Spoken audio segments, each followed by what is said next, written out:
this is Eric from Traders Helping Traders with this week's Tricks of the Trade. You know, oftentimes as position traders, we have a hard time getting a feel for what's going on underneath the market. And that's because each of these bars represents an entire day's activity. Now we can surmise that, say on a day like today, the market opened near the low, rallied to the high, and then fell off slightly. But a lot of times we can't say for sure what happens. And we can't really get a good idea of what the market momentum might be either. In the case of the September Australian dollar, we can see that the market has recovered from a downtrend and it's made a rather large pullback move. This blue line here represents the weekly resistance, so we're trading right near there, and then we have our 20-period moving average and our longer-term moving average as well. So right now it looks like the market is perhaps in a change of trend.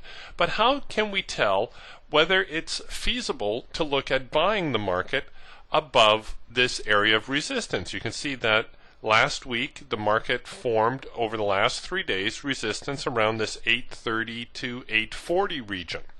But how can we tell whether it would be safe to buy above there?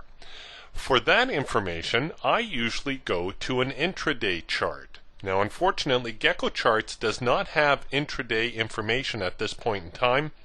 If you are a Gecko Chart user, you can make that suggestion. I've made it several times, but it certainly wouldn't hurt if you made it as well, if they thought a few more people would like the intraday data end of day. Then maybe they'll put that feature in. But right now, the feature I use is from Bar Chart. And barchart.com is a free service, a free charting software. I would advise you to use some sort of pop-up blocker, as there can be a few pop-ups occurring on this site. So here we have the September Australian dollar, same chart in a slightly smaller version. But as you scroll down, you can see you have the option to make a custom chart, which is what we will do. And usually what I like to do is I'd like to take a look at a 60-minute chart. You can turn off the lines, you can turn off the events and the volume. We won't need that. And rather than see a bar chart, I'll sometimes go with a close-only plot. This is a line chart. And the reason I do that is it kind of gives you a better feel for what's going on in the marketplace. I'll also put my moving averages on.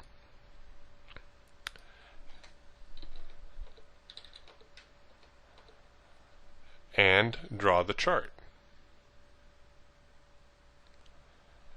And in a second here, you'll see this will be the 60-minute chart, 60-minute intraday chart. So this is what was happening hourly in the Australian dollar. And you can clearly see here that the market is having a very strong upward bias. Our moving average lines have crossed over. The market seems to be respecting them. So for all intents and purposes, it looks like from the hourly perspective, the market is giving us a buy signal. So this is one way that you can kind of get your finger on the pulse of what's happening behind the scenes. Give it a try. I think it'll help improve your trading. And that's this week's Tricks of the Trade.